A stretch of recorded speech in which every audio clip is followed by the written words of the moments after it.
O hello everyone, welcome to my channel. This is Ravichandra UPSC CSE. देखिए, इस video में अक्टूबर के जितने भी इंपॉर्टेंट कटआउट्स हैं, स्क्रीनशॉट्स हैं, उसको एक जगह मैंने एक्यूमुलेट करा और मैं सोचा कि कंपाइल्ड फॉर्म में आपको बताया जाए। वैसे मैं करंट अफेयर्स बना रहा था, जून जुलाई अगस्त के अवेलेबल हैं। सितंबर के मैंने अभी तक बनाई नहीं, क्योंकि मैंने खुद ही उसका पेपर नहीं पढ़ा अभी तक। पूरे सितंबर का न्यूज़पेपर मैं अभी तक पढ़ा नहीं हूँ। तो जब मैं उसको पूरा रीड करूँगा देन मैं आपको एक अच्छा सा कंपाइल्ड वर्जन ज़रूर बताऊँगा मैं। तो अक्टूबर की पढ़ी मैंने अभी, तो अक्टूबर का करंट अफेयर्स मैं आपको इसमें कंपाइल्ड फॉर्म में दे दे रहा हूँ।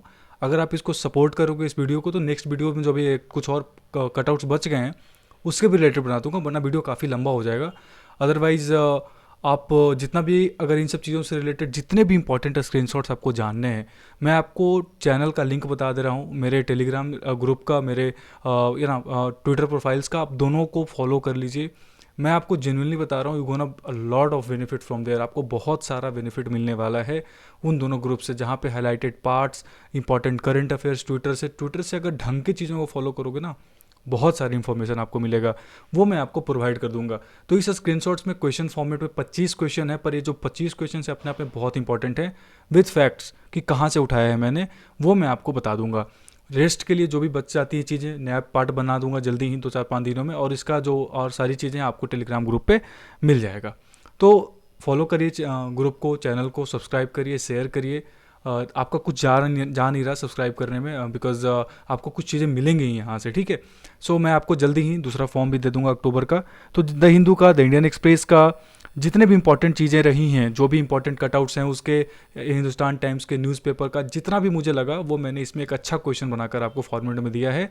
और ये 25 क्वेश्चन अपने आप में बहुत इंपॉर्टेंट है, आप देख लीजिए, आपको खुद ही समझ में आ जाएगा, मुझे कहने की इसके लिए ज़रूरत है भी नहीं। ठीक है, this is me Ravichandra UPSC CSC, जहाँ पे आपको बहुत सारी चीज़ें मिलेंगी। चैनल पे आप आराम से ज्वाइन करिए, सब्सक्राइब करिए एंड शेयर करिए। चलिए स्टार्ट करेंगे। आपको वीडियो को पॉज करना है, फिर जवाब देना है। थोड़ा सा आराम से अपने आप को जैसा आप पेपर में देते हो। तो क्वेश्चन नंबर 1 के साथ स्टार्ट कर रहा हूँ। इसका इंपॉर्टेंट क्यों है इसके ऊपर भी मैं बताऊंगा, क्यों न्यूज़ में था। कंपटीशन कमीशन ऑफ इंडिया पे एक्सपेक्टेड क्वेश्चन है, आप किसी न किसी यूपीएससी के पेपर में पूछ सकते हो। चाहे मैं सीडीएस की बात करूँ, सीएपीएफ की बात करूँ, यूपीएससी प्रीलिम की बात करूँ, मेंस की बात करूँ, वहाँ पे सीसीआई का जो अभी डिसीजन है ना, इस पर जरूर क्वेश्चन आएगा, या अदर लॉ ऑप्शनल में तो जरूर आ सकता है, क्योंकि करंट अफेयर्स में बहुत रहा है। तो आपको पहला क्वेश्चन कह रहा है कि चूज द इनकरेक्ट ऑप्शन। आपको सबसे पहले क्या याद रखना है कि गलत ऑप्शन पूछे आपसे, से कौन है वो बताइए। कहता है स्टेटमेंट 1 की कंपटीशन कमीशन ऑफ इंडिया एक 6 मेंबर बॉडी है। कैसी बॉडी है? 6 मेंबर बॉडी, पहला स्टेटमेंट। सेकंड स्टेटमेंट कहता है कि कंपटीशन कमीशन ऑफ इंडिया 2009 में बनी थी। सेकंड स्टेटमेंट कहता है। थर्ड स्टेटमेंट कहता है कि सीसीआई एक statutory as well as quasi judicial body है। स्टैट्यूटरी बॉडी भी है और एक क्वाजी जुडिशियल बॉडी भी है, थर्ड स्टेटमेंट कहता है। और फोर्थ स्टेटमेंट कहता है कि सीसीआई जो है वो मिनिस्ट्री ऑफ कॉर्पोरेट अफेयर्स के अंदर में काम करता है। उसके एक तरीके से मतलब उस मिनिस्ट्री का उस पर जो है वो बहुत ज़्यादा कंट्रोल रहता है, थोड़ा सा, है ना। उसके फंक्शनिंग को कंट्रोल करती है मिनिस्ट्री ऑफ कॉर्पोरेट अफेयर्स, ऐसा मैं कह सकता हूँ। आपके ऑप्शन हैं, only 1 is incorrect, only 2 is incorrect, only 3 is incorrect, only 4 is incorrect. देखिए, बहुत ही अच्छा सवाल है, तभी बना पाइएगा जब आपको चारों के चारों स्टेटमेंट्स के बारे में पता होगा। ठीक है, तो आप स्टेटमेंट को ध्यान से सोचिए, फिर जवाब दीजिए। सीसीआई न्यूज़ में क्यों था, पहले मैं वो आपको बता देता हूँ। इसको अगर जानना है ना, तो आप मेरे इस वीडियो को देखिए। गूगल को 1337 करोड़ का झटका दिया सीसीआई ने। क्यों दिया? Section 4 abuse of dominant position of competition commission act 2002, ये बहुत इंपॉर्टेंट है। इसके ऊपर मैंने डिटेल्ड वीडियो बना रखा है, बिकॉज देखिए लॉ बैकग्राउंड रहा है मेरा, तो मैं थोड़ा सा आपको लॉ के पर्सपेक्टिव से बताऊंगा तो ज़्यादा आपको याद रहेगा। वैसे तो वीडियोस बहुत सारे पड़े हैं यूट्यूब पेपर में, आपको जो चीज़ इसमें में पढ़ाया हूँ ना, वो आपको ज़्यादा देर तक याद रहेगा कि कैसे अब्यूज़ का क्या कॉन्सेप्ट है, क्यों डोमिनेंट होना गलत नहीं है, अब्यूज़ करना गलत है। सो ओवरऑल सीसीआई ने गूगल के बहुत सारे रिलेवेंट मार्केट्स पे जो है इतना सारा पेनाल्टी लगाया है। इसके अलावा मेक माई ट्रिप है, वो है। उसके अलावा फिर कुछ दिन पहले जो एक आपका बेसबॉल बास्केटबॉल लीग था, उसके ऊपर भी लगाया गया था चार्ज। तो ये सब चीज़ें आपको पता होनी ही चाहिए, क्योंकि इस पर लॉ एक्सपेक्टेड क्वेश्चन है, बहुत इंपॉर्टेंट है।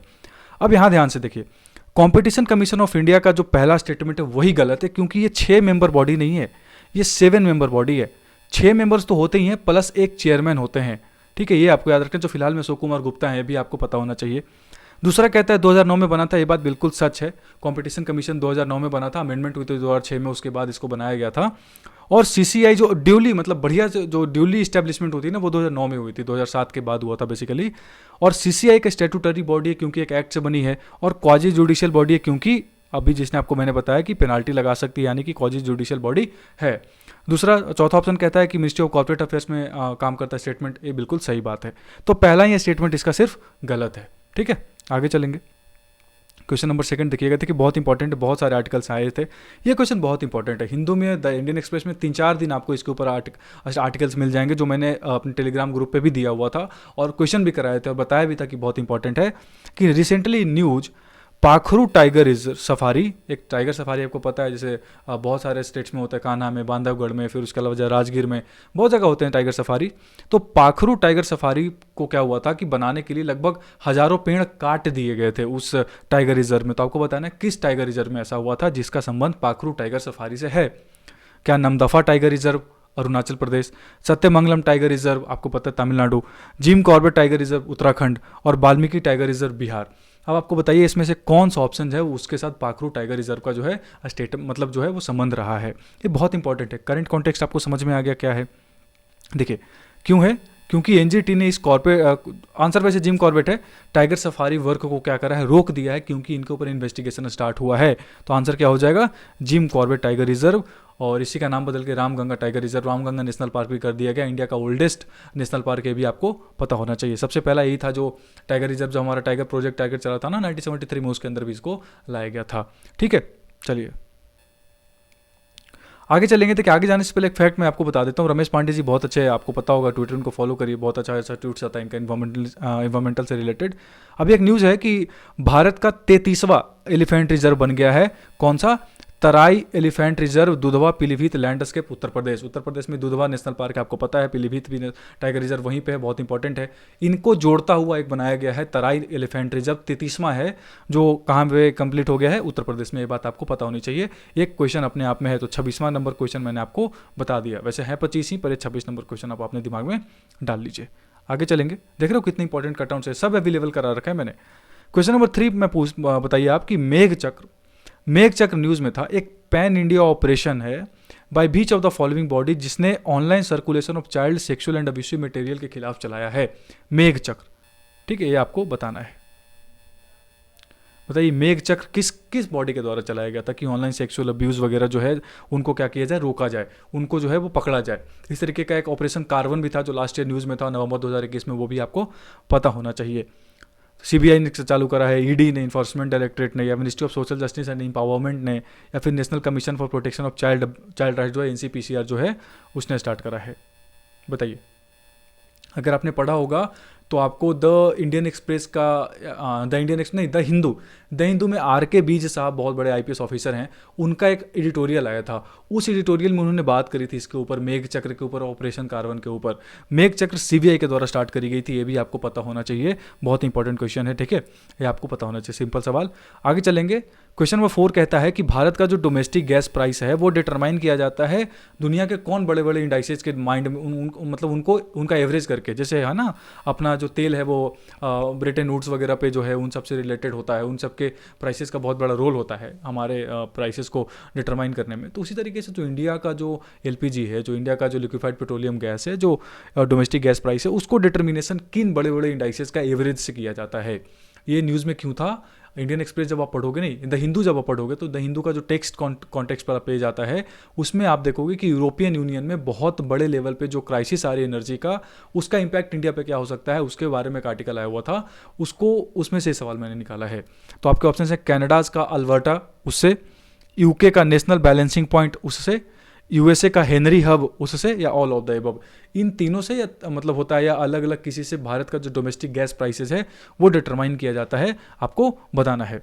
सोचिए, मैंने आपको बता दिया कि न्यूज़ में क्यों था। ठीक है, देखिए आंसर जाने से पहले मैं आपको इसका करंट कॉन्टेक्स्ट बता देता हूँ कि किस तरीके से यूरोप में जो एनर्जी क्राइसिस है वो सेव अप हो रहा है। द हिंदू में इसके ऊपर डिटेल वर्जन आया था, जब आप इसको पढ़ोगे ना, इसे में यहाँ पे लिखा हुआ कि क्या इंडिया को भी कंसर्न होना चाहिए नीदरलैंड से, क्योंकि नीदरलैंड में क्राइसिस आ गई, थोड़ा सा एनर्जी क्राइसिस बहुत बड़े लेवल, क्योंकि गर्म ठंड आ रही है ना, तो ठंड में आपको पता है रिक्वायरमेंट बढ़ जाती है यूरोप में। तो उसी को ध्यान में रखते हुए लिखा हुआ था कि इंडिया का जो डोमेस्टिक गैस प्राइसेस है वो डिटरमाइन होता है यूएसए का हेनरी हब, जो एक मतलब बैलेंसिंग यूनिट है, उससे, यूके का नेशनल बैलेंसिंग पॉइंट, उससे, और कनाडा का अल्बर्टा, और साथ में रशियन गैस। इन चारों इंडाइसेस को दिमाग में रखते हुए भारत का जो डोमेस्टिक गैस प्राइसेस है वो डिटरमाइन होता है। तो आंसर हो जाएगा all of the above plus Russia का जो क्या है, गैस का जो गैस है उससे डिटरमाइन होता है। ये 4 हो गए आपके क्वेश्चन। बहुत अच्छा सवाल था, ये पूछा हुआ क्योंकि यूपीएससी पूछ देते हैं, कई बार सीसीएपी या सीडीएस में ऐसा सवाल पूछ देते हैं। इतना डीप तो यूपीएससी प्री में ही पूछेंगे, वरना सिंपल भी वो पूछ सकते हैं किसी भी एग्जाम में। यूपीएससी लेवल का मतलब ये करंट अफेयर से, वरना वन लाइनर मैं नहीं करा रहा हूँ क्योंकि वन लाइनर के बहुत बड़े बड़े चैनल से मैं नाम नहीं बता सकता, बहुत बड़े बड़े, आप वहाँ से पढ़ लीजिए, कोई दिक्कत नहीं है। मैं आपको यूपीएससी के जो पेज, जो मैं न्यूज़पेपर पढ़ता हूँ ना, जो मुझे अच्छा लगता है, जो मैं रिसर्च करता हूँ, वो मैं आपको करा देता हूँ सवाल, तो ठीक है। क्वेश्चन नंबर 5 कहता है कि which of the following mission जिसको इसरो ने लॉन्च किया था is commonly regarded as the pride of Asia. उसको एशिया का क्या कहते हैं, गौरव कहते हैं। इसमें से किस मतलब मिशन को, इसरो के मिशन को कहा जाता है? आपके क्वेश्चन से मंगलयान मिशन को कहा जाता है, चंद्रयान 1 मिशन को कहा जाता है, चंद्रयान 2 मिशन को कहा जाता है, या नन ऑफ द अबव, इसमें से किसी मिशन को नहीं कहा जाता है। ठीक है, आप बताइए, सोचिए। ये न्यूज़ में क्यों था, बताता हूँ मैं आपको। अभी हुआ क्या था कि जिस मिशन का आंसर मैं बताने वाला हूँ, उस मिशन का जो टाइम पीरियड है वो खत्म हो गया। मतलब उस मिशन के साथ हमारा कॉन्टेक्ट क्या है, वो खत्म हो गया था। मतलब वो मिशन कंप्लीट हो गया, ओवर हो गया, ऐसा माना जा रहा है। उसी मिशन, जब वो मिशन लॉन्च हुई थी ना, तो चाइना ने कहा था कि ये एशिया का प्राइड है, और वो आंसर होगा मंगलयान मिशन PSLV C55। इस बात को दिमाग में डाल लीजिए। 2013 में लॉन्च करी गई थी, 2014 में ऑर्बिट में पहुंच गया था। इसका अब जो कॉन्टेक्ट है वो हमसे टूट गया है, इसका मतलब एज कंप्लीट मान लिया गया है। तो PSLV C55 ये भी आपको याद रखना है। इस वजह से मंगलयान मिशन न्यूज़ में था, ये आप जान लीजिएगा। आगे जाने से पहले एक और चीज़ मैं बता दूं कि अभी एक इस तरीके का एक और स्टेटमेंट न्यूज़ में है, क्योंकि इसरो ने एक LVM-3 लॉन्च करा है 36 सैटेलाइट्स का। उसमें बहुत बड़े बड़े सैटेलाइट्स, मतलब बहुत हैवीएस्ट सैटेलाइट है जो भारत का, जो हैवीएस्ट लॉन्च व्हीकल है, वो लॉन्च करा गया है भारत, क्योंकि जीके मार्क 3 है ना, उसके मतलब उससे भी ज़्यादा हैवी एक तरीके से हो गया है। पहले बाहुबली उसी को बोलते थे, क्योंकि हम बहुत बड़े बड़े लॉन्चर्स के लिए एरियन स्पेस जाया करते थे फ्रेंच गिनी में, तो उसके जगह पे हमने वो ये वाला लॉन्च करा है, जिसके ऊपर बहुत सारे आर्टिकल्स आए हुए हैं, वो आपने ज़रूर पढ़ा होगा। वो मैं नेक्स्ट पार्ट में जरूर कवर कर दूंगा, वरना वैसे मेरे टेलीग्राम ग्रुप पे अवेलेबल है वो चीज़। ठीक है, question number 6, one of the most important. जितने स्टार्स लगाने लगा लीजिए, मैंने 3 ही लगाए, आप जितना लगा सकते हो लगा लो। Most expected question of UPSC pre 2023, मैं जितना समझ पा रहा हूँ सवाल को, क्योंकि इसकी इंपॉर्टेंस को और इन्वॉल्वमेंट तो इतना मतलब वो हो गया ना, पसंदीदा यूपीएससी का, पूछो मत। आपको बताना है कि सही ऑप्शन कौन है, choose the correct option. Statement दिया हुआ है 3 स्टेटमेंट। पहला स्टेटमेंट कहता है कि Tamil Nadu state government recently notified setting up of countries first slender loris sanctuary. एक सिलेंडर लॉरिस एक एनिमल है, उसका सेंचुरी, पहला देश का पहला तमिलनाडु गवर्नमेंट ने नोटिफाई करा है कि वो अपने राज्य में क्या करेंगे, सेटअप करेंगे। दूसरा कहता है कि सिलेंडर लोरिस जो है वो एक तरीके से इंडेंजर्ड स्पेसीज में उसको कैटेगराइज किया हुआ है IUCN की रेड लिस्ट में। आपको पता है critically endangered, extinct, vulnerable, near threatened, बहुत सारे लिस्ट बने हुए हैं। तो उसमें IUCN की इंडेंजर्ड स्पेसी में सिलेंडर लॉरिस को क्या हुआ है, लिस्ट किया हुआ है हमने। सिलेंडर लॉरिस, थर्ड स्टेटमेंट कहता है कि उसको फार्मर्स का एनिमी कहते हैं। इसमें से सही ऑप्शन कौन है वो आपको बताना है। स्टेटमेंट कौन सा ऑप्शन है? पहला कि ओनली 3, सिर्फ तीसरा सही है। 1 and 3 ओनली, 1 मतलब 2 and 3 only, and 1 and 2 only. देखिए ये बहुत ही अच्छा सवाल है। इसके ऊपर the Hindu, the Indian express, दोनों के एडिटोरियल पेज में जब आप कॉर्नर में पढ़ोगे ना, लेफ्ट साइड कॉर्नर में, दोनों में आया हुआ सवाल है ये। कल भी परसों भी मैंने सेंड करा था हाईलाइटेड पार्ट, उसमें भी आया हुआ था प्रीलिम्स कंटेंट करके, पूरा मैंने अपने ग्रुप पे शेयर करा था। कंप्लीट प्रीलिम्स कंटेंट था, उसमें 4 पॉइंट्स थे, यही चारों पॉइंट्स वहाँ दिए हुए थे। इसके ऊपर बहुत सारे आर्टिकल्स आए हुए हैं। तो most expected question UPSC pre का 2023 का, मैं कह सकता हूँ जितना मुझे पता है इसके बारे में। देखिए इसका जो करेक्ट ऑप्शन आपसे पूछे तो पहला ऑप्शन बिल्कुल सही है। Slender loris sanctuary Tamil Nadu government ने सेटअप करने की बात कही है, और सिलेंडर लॉरिस को इंडेंजर्ड स्पेसी में हमने कैटेगराइज कर रखा है, ये भी बात अपने आप में बिल्कुल सही है। इसके अलावा मैं आपको बताता हूं कि जो थर्ड स्टेटमेंट है वो गलत है। इसको एनिमी ऑफ फार्मर्स नहीं कहते, इसको बोलते हैं फार्मर्स का फ्रेंड, फ्रेंड्स ऑफ फार्मर। 1 और 2 आंसर हो जाएगा सही। इसके अलावा कुछ चीज़ आपको पता होना चाहिए कि एक तरीके से क्या है, कदवूर सिलेंडर लॉरिस सेंचुरी, कडापुर एक नाम दिया जा रहा है वहाँ पे। तमिलनाडु लॉरिस बर्ड सेंचुरी का, जो सिलेंडर लॉरिस बर्ड सेंचुरी का है, उसका नाम क्या होगा, कदबूर। उसमें 2 डिस्ट्रिक्ट्स हैं। यूपीएससी ने 2020 में सवाल पूछा था कि एक नेशनल पार्क के कितने जिलों में फैला हुआ है। उस बार से सबक लेते हुए आपको पता होना चाहिए कि 2 डिस्ट्रिक्ट्स में, डिंडीगुल और करूर, इन्हीं को मिला के कदबूर कर दिया गया है। वहाँ पे फैला हुआ है आपका क्या नाम है, सिलेंडर लॉरिस बर्ड सेंचुरी, जिसको नोटिफाई किया गया, अभी बनाया जाएगा इसको कंप्लीट बढ़िया तरीके से। इंडेंजर्ड स्पेसी है। और जो बर्डला आपका, जो वाइल्ड लाइफ प्रोटेक्शन एक्ट 1972 का, उसमें आपका शेड्यूल 1 में है, टाइगर वगैरह के साथ रखा हुआ है। इसके अलावा एक नॉक्चुलर प्राइमेट्स इसको बोलते हैं, जो आपको पेड़ों में मिल जाएगा, साउथ एशिया में मिल जाएगा, श्रीलंका में मिल जाएगा। ट्री एनिमल्स है, most of the time tree पे रहता है। और एक bamboo clumps, इनविट thick and thorny bushes में रहता है। और दो बड़े बड़े ब्राउन आइज हैं, दो large closely set brown eyes, ये भी याद रखना है। कीड़ों को खाता है, पत्तों को खाता है, फूलों को खाता है, स्लग्स को खाता है। इसके अलावा फार्मर्स को बहुत बेनिफिट करता है क्योंकि पेस्ट वगैरह से बचाता है। और चैलेंजेस की अगर हम बात करें तो पोचिंग वगैरह जो है, डिस्ट्रैक्शन हैबिटेट, एक बहुत बड़ा कारण बनते जा रहा है सिलेंडर लॉरीज के लिए। ये आपको याद रखना है, ये सारे उसके स्पेशीज बताए, मेरे नोट्स को मैंने आपको बताया है। और इसके अलावा कुछ और चीज़ आपको याद रखना है क्या नाम है, तमिलनाडु के बारे में, कि देश में सबसे ज़्यादा, चलिए ये मैं आपको बाद में बताऊंगा, इंडिया का पहला दुगोंग कंजर्वेशन रिजर्व कहाँ पे सेटअप किया गया है, पालकवे में। ये भी आपको याद रखना है, कहाँ पे, तमिलनाडु के द्वारा। आगे कजुवेली बर्ड सेंचुरी बिलीपुरम में, और नंजनारायण टैंक सेंचुरी, ये भी कहाँ पे सेटअप किया जा रहा है, तिरुपुर में। कहाँ पे, किसके द्वारा, तमिलनाडु के द्वारा। और स्टेट तमिलनाडु का 5वां एलिफेंट रिजर्व बनने वाला अगस्तमाला तिरुनेवेली में, ये भी आपको पता होना ही चाहिए। एक क्वेश्चन अपने आप में बहुत इंपॉर्टेंट स्लाइड है, इसको दिमाग में डाल लीजिएगा। अगला स्लाइड इतना ही इंपॉर्टेंट है कि आपको बताना है कि with which of the following mountain ranges of और हिल्स सिगुर प्लेटी न्यूज दैट इज रिलेटेड। सिगुर प्लेटी न्यूज में था अभी पठार, इसमें से किस माउंटेन रेंजेज और हिल्स के साथ जो है इसका संबंध है। तो आपके ऑप्शंस हैं पूर्वांचल हिल्स के साथ, पंचमढ़ी हिल जो आपको पता है मध्य प्रदेश में है, अरावलीज माउंटेन रेंजेस के साथ, या नीलगिरी हिल्स के साथ। मतलब आपको बताना है कि इस पठार को अगर हम बात करेंगे ना, तो आपको कौन से हिल या माउंटेन रेंजेस आपके दिमाग में आएगा। ठीक है, इस क्वेश्चन को कई तरीके से बनाया जा सकता है, मैंने एक तरीका यहाँ पे आपको बताया है। अब आप खुद सोचिए कि जो ऑप्शंस दिए गए हैं न्यूज़ में क्यों था, बहुत ही ज़्यादा न्यूज़ में था, इंडियन एक्सप्रेस से हिंदू दोनों में कवर किया हुआ था, बहुत बड़े लेवल पे। इसका आंसर हो जाएगा आपका जो नीलगिरी हिल्स है ना, उसके साथ संबंध है। क्यों है वो मैं बता रहा हूँ।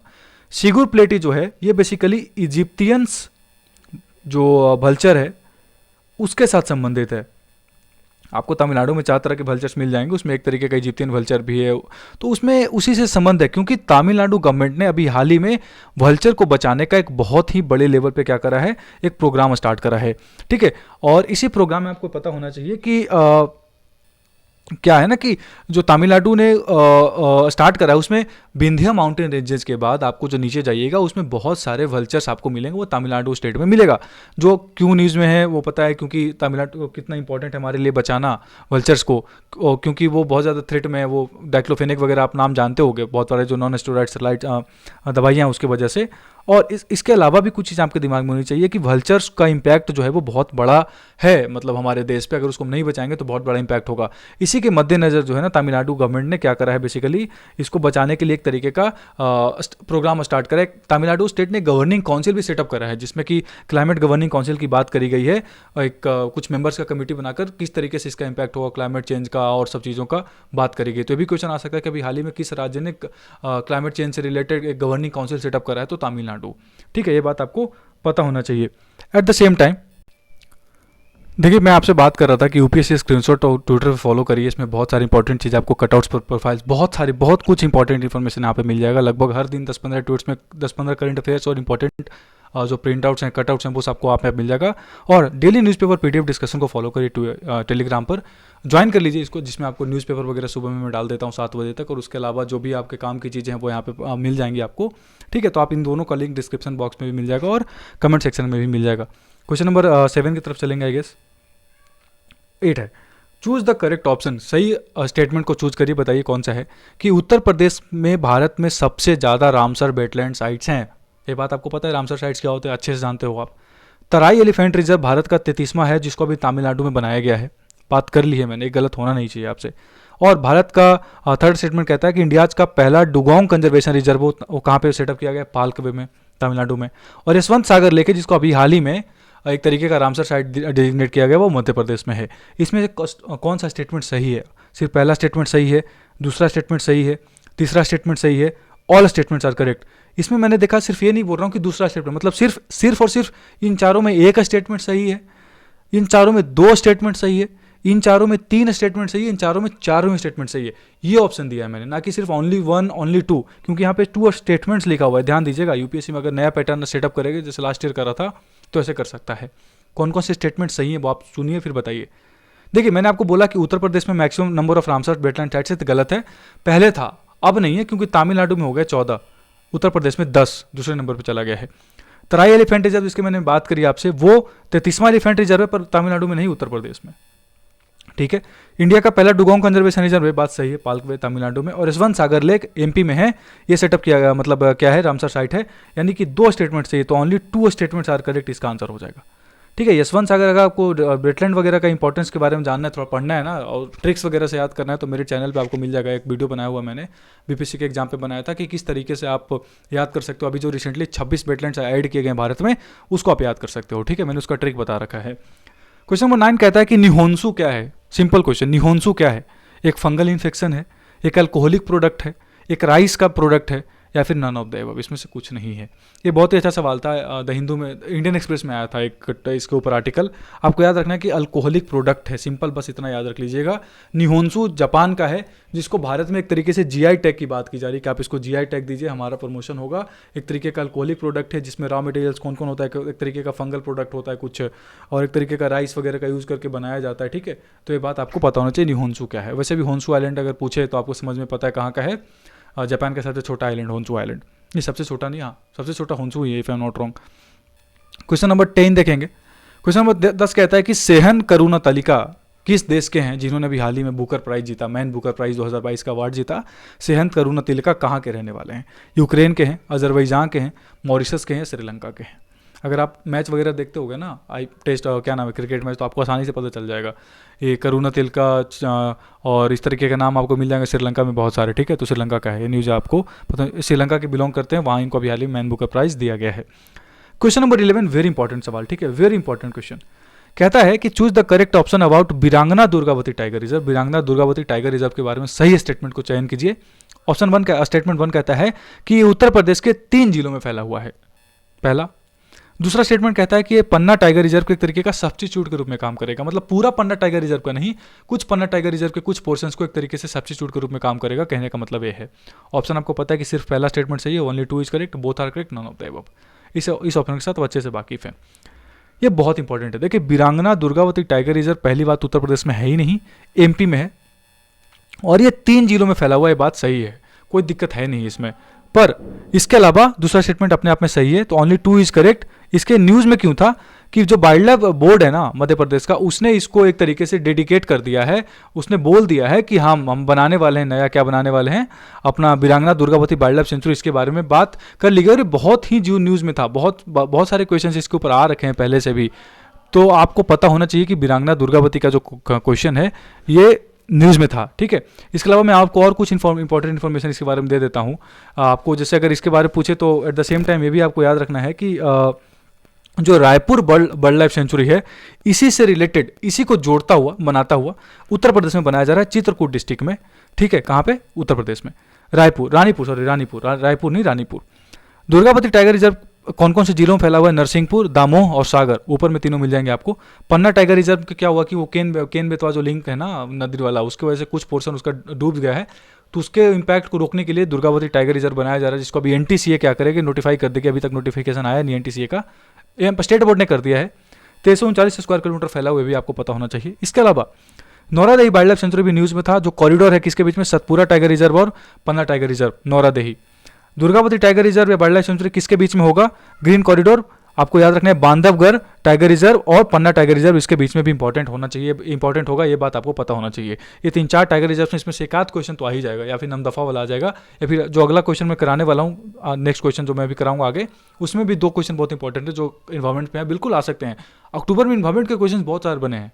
ठीक है, क्वेश्चन नंबर 12 कहता है कि इनकरेक्ट ऑप्शन का चयन करिए, गलत स्टेटमेंट का चयन करिए। और स्टेटमेंट 1 कहता है कि गाम्बिया जो है वो मेनलैंड अफ्रीकन कॉन्टिनेंट का सबसे छोटा कंट्री है, गाम्बिया। दूसरा स्टेटमेंट कहता है कि गाम्बिया है जो अपना बाउंड्री है वो सिर्फ और सिर्फ एक देश के साथ शेयर करता है। Only 1 is correct, only 2 is correct, both are correct, none of the above. ये न्यूज़ में क्यों था? आपको पता है कि गाम्बिया में बहुत सारे बच्चों का डेथ हो गया है। भारत के एक मेडिसिन भेजा गया था भारत के द्वारा, एक कंपनी है हरियाणा की, उसके द्वारा मैन्युफैक्चर करी गई थी। वो जब सिरप वहाँ पहुँचा, कफ सिरप, तो उसको पीने से बहुत सारे बच्चों का डेथ हो गया है। इस वजह से गाम्बिया न्यूज़ में था। तो आपको पता होना चाहिए कि यूपीएससी ऐसे ही सवाल पूछ देता है। तो देखिए, स्टेटमेंट 1 बिल्कुल सही है। मेनलैंड अफ्रीकन कॉन्टिनेंट की अगर हम बात करें तो गाम्बिया सबसे छोटा कंट्री है, ये बात सही है। और गाम्बिया सिर्फ और सिर्फ एक देश के साथ बॉर्डर शेयर करता है, वो देश कौन है? सेनेगल। ये भी आपको पता होना चाहिए, सेनेगल के साथ बॉर्डर शेयर करता है। उसके अंदर में एक्चुअली सेनेगल के अंदर में ही गाम्बिया एक देश है, जैसे कि साउथ अफ्रीका के अंदर लिसोथो आपको मिल जाएगा, उसी तरीके से, और अटलांटिक ओशन के साथ बॉर्डर शेयर करता है। बंजुल इसकी कैपिटल, ये भी आपको पता होना चाहिए, स्मॉलेस्ट कैपिटल मेनलैंड अफ्रीका में। करेंसी क्या है? गम्बियन दलासी। जो कि अगर हम बात करें बॉर्डर्स किसके साथ, सेनेगल के साथ और अटलांटिक ओशन के साथ। ट्रॉपिकल हॉट रेनी कूलर ड्राई सीजन इसका क्लाइमेट है। सवाना ग्रासलैंड से भी यहाँ पाया जाता है। और सहेल रीजन जो जानते हो ना आप, जो सहेल रीजन है उसका पार्ट नहीं है ये भी क्वेश्चन इंपॉर्टेंट है। इसका क्वेश्चन मैंने कराया था अपने टेलीग्राम ग्रुप पे। गाम्बिया इंटरनेशनल सोलर अलायंस का पार्ट है।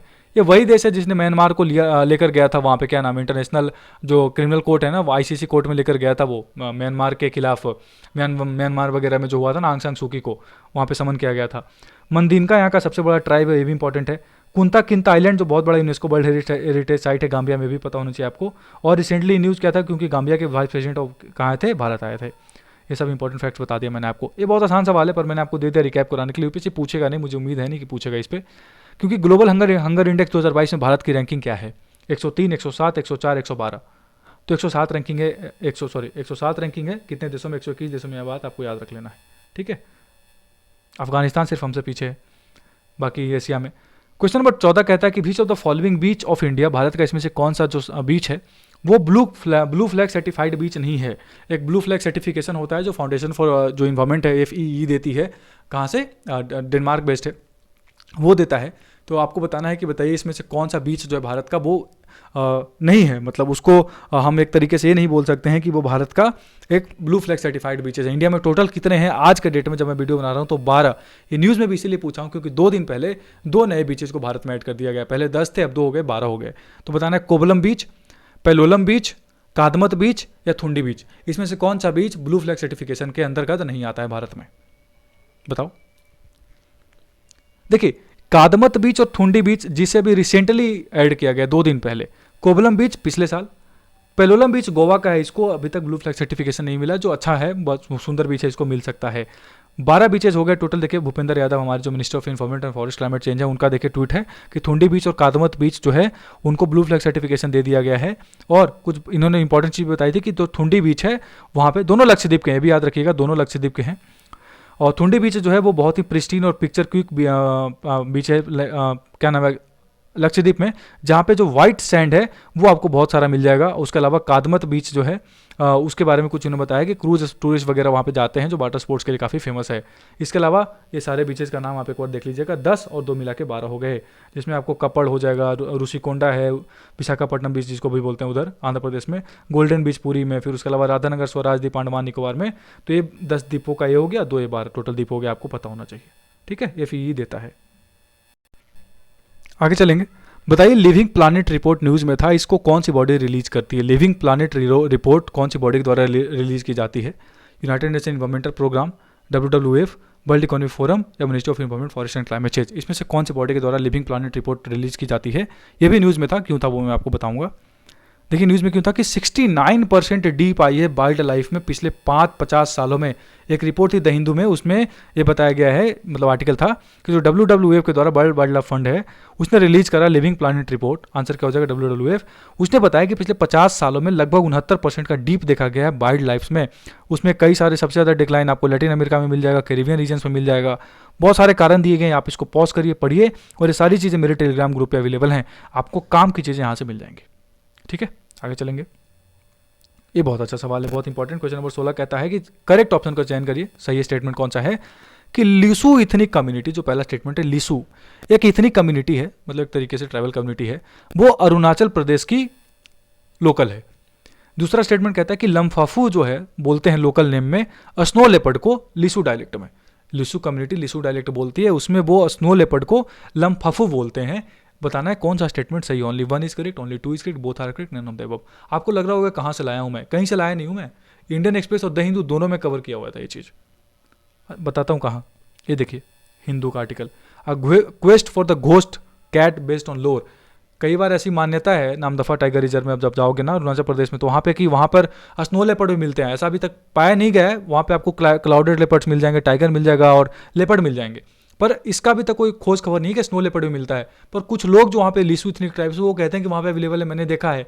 तो उसी के रिलेटेड बात आई थी द हिंदू में, उसमें उन्होंने बोला था कि जो लिसू डायलेक्ट है उसमें टाइगर को लामा बोलते हैं, टाइगर को क्या बोलते हैं, लामा, और लम्फाफू बोलते हैं स्नो लेपर्ड को, ठीक है। और कहाँ का रहने वाले हैं, अरुणाचल प्रदेश का। ये बड़ा अच्छा सा आर्टिकल आया था, इसमें जो काम की चीज़ें वो 2 क्वेश्चंस मैंने आपको करा दिया। नमदफा टाइगर रिजर्व अरुणाचल प्रदेश, ये भी आपको पता होना चाहिए कहाँ पे है, Changlang district Arunachal Pradesh. 1985 square kilometre border share करता है म्यांमार के साथ, लगभग 200 मीटर ऊपर है और 4571 मीटर एबव है सी लेवल, ये भी आपको पता होना चाहिए।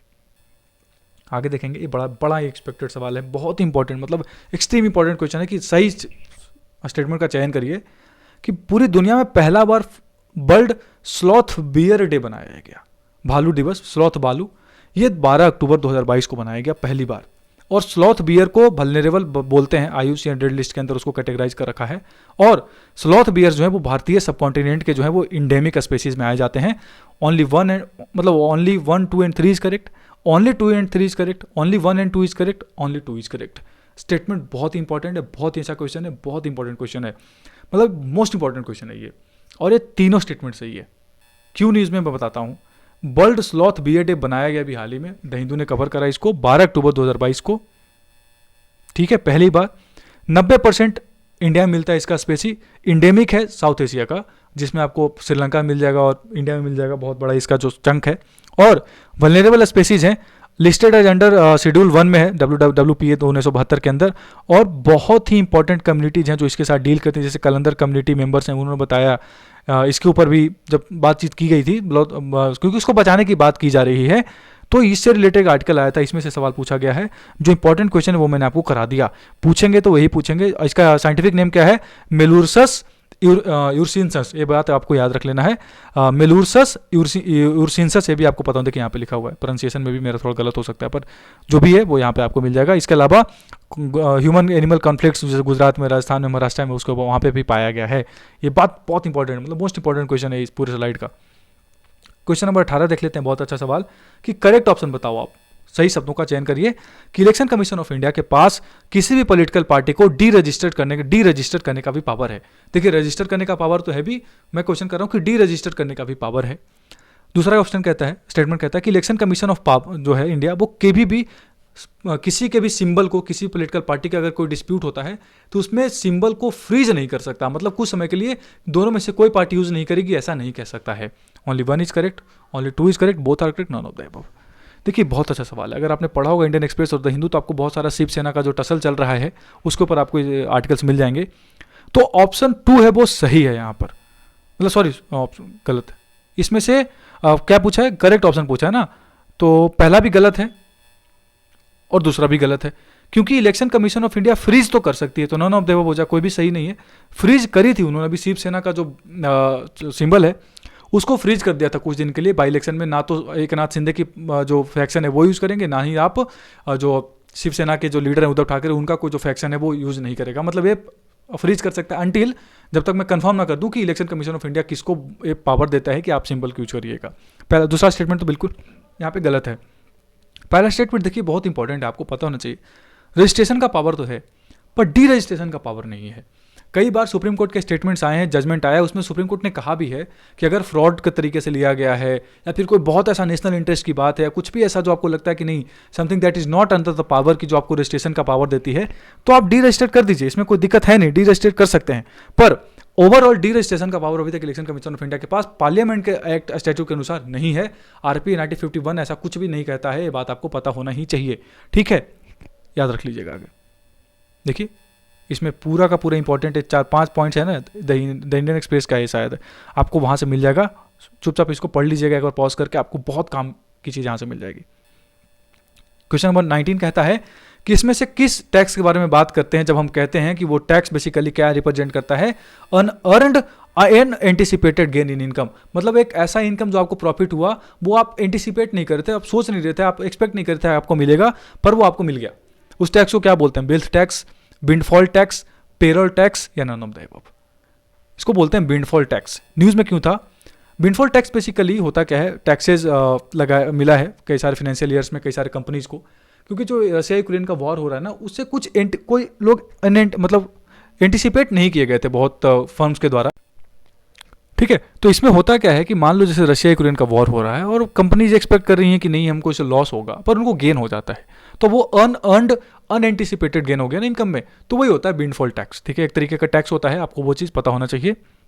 विंडफॉल टैक्सेज इम्पोज करी गई हैं डोमेस्टिक क्रूड और एक्सपोर्टेशन ऑफ पेट्रोलियम प्रोडक्ट्स जो है वो गवर्नमेंट लगा दी है इनके ऊपर विंडफॉल टैक्स, कि आपको जो गेन हुआ ना विंडफॉल गेन, उसके ऊपर टैक्स लगा रहे हैं, विंडफॉल टैक्स बोलते हैं उसको, ठीक है। लगभग 40,000 करोड़ का टैक्स लगाया गया है टोटल मिलाकर, ये भी आपको पता होना चाहिए फाइनेंशियल ईयर 2023 में। आगे कहता है कि क्वेश्चन नंबर 20 कहता है कि साइक्लोन सितरंग न्यूज़ में है, अब तो ये सेवियर साइक्लोन बन गया है, ये इसका नाम किस देश ने दिया? सिंपल सवाल। बांग्लादेश ने दिया, श्रीलंका ने दिया, ओमान ने दिया, थाईलैंड ने दिया। ये बिल्कुल एक्सपेक्टेड क्वेश्चन होता है यूपीएससी सीएपीएफ और सीडीएस जैसे एग्जाम्स के लिए, तो आंसर हो जाएगा थाईलैंड, ठीक है। थाईलैंड ने दिया, अभी आया बे ऑफ बंगाल में, देखिए बहुत ही ज़्यादा ये मोस्टली किस राज्य को हिट करेगा वो भी याद रख लीजिएगा। कलकत्ता है, मतलब वेस्ट बंगाल है, मेघालय है, त्रिपुरा है, और जो आपका बांग्लादेश है और उड़ीसा थोड़ा बहुत। तो मतलब जो नॉर्थ ईस्ट है ना उसको ज़्यादा इंपैक्ट करने वाला है इस बार ये वाला जो साइक्लोन है। मोस्टली बहुत कम जो होते हैं साइक्लोन नॉर्थ ईस्ट को हिट करते हैं, पर ये साइक्लोन नॉर्थ ईस्ट को हिट करने वाला है, सेवियर साइक्लोन हो चुका है अब, ये बात आपको पता होना ही चाहिए, ठीक है। थाईलैंड ने नाम दिया है भी, आपको दिमाग में डाल लीजिएगा, ठीक है। कुछ और द्वीप का नाम याद रख लीजिएगा, कहाँ फॉल किया है। तिनकोना आइलैंड और सैंडबीप आइलैंड कहाँ पे? ब्रिसल बांग्लादेश में, ये भी इंपॉर्टेंट है। और इसके अलावा कुछ कुछ स्टेट्स जो हैं जैसे कि बखाली सी बीच, ये भी इंपॉर्टेंट है, साउथ परगना में बांग्लादेश में उधर।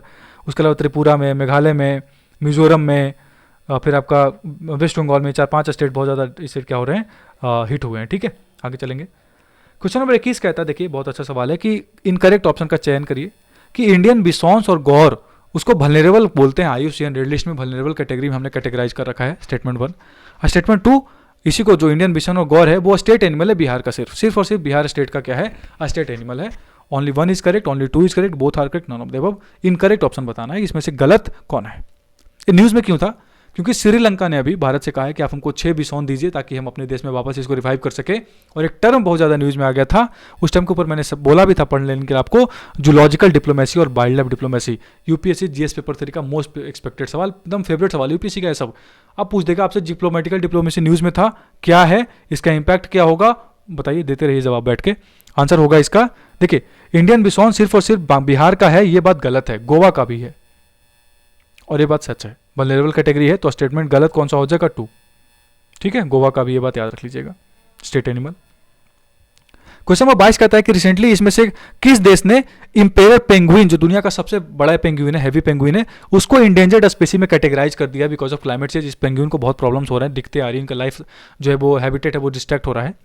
यूएसए ने करा है, ऑस्ट्रेलिया ने करा है, भारत ने करा है, अर्जेंटीना ने करा है। इसमें से किस देश ने इंपेरर पेंगुइन, जो दुनिया का सबसे हेवीएस्ट बल्किएस्ट पेंगुइन है, उसको एक तरीके से इंडेंजर्ड स्पीसी की कैटेगरी में कैटेगराइज कर दिया अपने देश में? यूएसए ने करा है, बात याद कर लीजिएगा, ठीक है। सिंपल चीज याद रख लीजिएगा, देखिए द गार्डियन का आर्टिकल है कि इंपेरर पेंगुइन्स को इंडेंजर्ड स्पीसी में क्लासीफाई कर दिया गया यूएसए के द्वारा because of climate crisis. Question number 23 कहता है कि भारत का, मतलब सही चयन करिए, कि भारत का पहला ट्रांसपोर्ट एयरक्राफ्ट मैन्युफैक्चरिंग प्लांट, उसका सेटअप कहाँ किया जा रहा है? किया जाएगा वडोदरा में, गुजरात के वडोदरा में। भारत का पहला ट्रांसपोर्ट एयरक्राफ्ट मैन्युफैक्चरिंग प्लांट कहाँ सेटअप करा जाएगा? वडोदरा में। स्टेटमेंट 2 कहता है कि भारत का, मतलब भारत का नहीं, एशिया का सबसे बड़ा बायोगैस प्लांट कहाँ इनॉग्रेट किया गया है? संगरूर, पंजाब में। Only 1 is correct, only 2 is correct, both are correct, none of the above. सही स्टेटमेंट का चयन करिए, दोनों ही सही है, याद रख लीजिएगा। सिंपल की कुछ बताने के लायक इसमें है नहीं। देखिए प्रधानमंत्री मोदी जी ने अभी 30 अक्टूबर को फाउंडेशन स्टोन रखा है वडोदरा में, सबसे बड़ा, और इसके अलावा जो एशिया का सबसे बड़ा संगरूर में लगाया जा रहा है, इनोग्रेशन करी है अभी हरदीप सिंह पुरी ने, क्योंकि ये स्टेबल बर्निंग वगैरह को रोकेगा। क्वेश्चन नंबर 24 देखेंगे, बहुत अच्छा सवाल है, पूरा मतलब इंडियन एक्सप्रेस में इसके ऊपर एक डिटेल्ड एक्सप्लेन पेज आया था कि करेक्ट ऑप्शन का चयन करिए। लोथल जो है वो यूनेस्को वर्ल्ड हेरिटेज साइट है, स्टेटमेंट 1। लोथल का डिस्कवरी किया गया था एस आर राव साहब के द्वारा। लोथल को only port of Indus valley civilisation के रूप में भी कंसीडर किया जाता है, ओनली पोर्ट टाउन बोलते हैं इंडस वैली सिविलाइजेशन का। सही ऑप्शन कौन कौन सा है? Only 1 and 2, only 3, only 2, 2 and 3, बताइए, सोचिए। देखिए करेक्ट ऑप्शन पूछे तो याद रख लीजिएगा कि सिर्फ और सिर्फ ऑप्शन 2 और ऑप्शन 3 सही है, ऑप्शन 1 गलत है। लोथल 2014 से नॉमिनेटेड लिस्ट में है, लेकिन अभी तक इसको यूनेस्को का वर्ल्ड हेरिटेज साइट का डिक्लेरेशन नहीं दिया गया है। टेंटेटिव लिस्ट में इसको बनाकर तुरंत कर दिया जाएगा जल्दी ही, पर हाँ अभी तक इसको 2014 में नॉमिनेट करा था हमने। आपका जो दूसरा है ना धोलावीरा, वो भारत का लोथल के अलावा, मतलब लोथल तो है नहीं लेकिन धोलावीरा है, वो वर्ल्ड हेरिटेज साइट है। इसके ऊपर सवाल यूपीएससी पूछ चुका है, ठीक है। पोर्ट टाउन है एकमात्र, ऐसा राव साहब के द्वारा डिस्कवरी की गई थी। देखिए पूरा का पूरा डिटेल्ड आया था। अभी हाल ही में नेशनल जो मैरीटाइम कॉम्प्लेक्स बन रहा है यहाँ पर, जिसकी प्रधानमंत्री मोदी जी ने अभी हाल ही में जाकर सर्वे ओवर कर रहा था, देखा था वहाँ पर, ये भी आपको पता होना चाहिए, न्यूज़ में था, पढ़ लीजिएगा। ये सब आपको मेरे टेलीग्राम ग्रुप पे मिल जाएगा। लास्ट सवाल के साथ खत्म करेंगे कि बताइए करेक्ट ऑप्शन कौन सा है प्रिवेंटिव डिटेंशन लॉज या प्रिवेंटिव डिटेंशन जो अपने देश में राइट्स हैं उसके बारे में, कि under article 22 preventive detention protection is available to Indian citizens only, सिर्फ भारतीय लोगों के लिए है, भारतीय सिटीजन्स के लिए है। और maintenance of internal security act मिसा 1971 एक बहुत बड़ा फेमस एग्जाम्पल है प्रिवेंटिव डिटेंशन लॉ का। प्रिवेंटिव डिटेंशन लॉ कहने का मतलब कि किसी को कोई भी एक्ट करने से पहले गिरफ्तार कर लिए सिर्फ संदेह के बेसिस पर। तो क्या मिसा उसका फेवरेट एग्जांपल, एक बहुत अच्छा एग्जांपल है, इसके अंदर बनाया गया था। और आर्टिकल 22 के अंदर जो प्रिवेंटिव डिटेंशन जो फंडामेंटल राइट है आपको बेसिकली एक तरीके से सिर्फ और सिर्फ सिटीजन्स के लिए अवेलेबल है। तो देखिए पहला स्टेटमेंट जो है वो गलत है, सिर्फ और सिर्फ इंडियन सिटीजन्स के लिए नहीं, फॉरनर्स के लिए भी अवेलेबल है। इंडियन सिटीजन्स के लिए सिर्फ और सिर्फ कौन कौन से फंडामेंटल राइट्स अवेलेबल हैं, 15, 16, 19, 29 और 30, ये बात याद रख लीजिएगा, 15, 16, 19, 29 और 30, और उसके अलावा बाकी दोनों के लिए अवेलेबल है, इंडियन सिटीजन्स और फॉरेनर। और मिसा 1971 अब रिपील कर दिया गया पर बहुत फेमस एग्जांपल था, तो सिर्फ और सिर्फ ओनली 2 हो जाएगा इसका करेक्ट ऑप्शन। तो ये मैंने आपको बता दिया, this was all about the video जो मैंने खत्म करा। तो thanks for watching, keep loving me. आपको अगर अच्छा लगता है तो प्लीज़ बताइए, मैं दूसरा वीडियो भी बना दूंगा इसके ऊपर जो भी बचे हुए हैं, क्योंकि कुछ नासा का डार्ट मिशन रह गया है, मिशन लाइफ के ऊपर सवाल रह गया जो मेंस का मोस्टली सवाल है। उसके अलावा जो आपका प्रचंड है उसके ऊपर सवाल बन सकता है, कुछ जैसे इंटरपोल का भी इंडिया में हो रहा है एक समिट, उसके ऊपर भी बात कर सकते हैं, तो इंटरपोल पर सवाल पूछा जा सकता है। तो कुछ और क्वेश्चंस रह गए, 15 सवाल लगभग और बन सकते हैं जो मैं बना दूंगा अगर आप बोलोगे तब। ठीक है, thanks for watching, keep loving me, please subscribe the channel, share with your friends, thank you.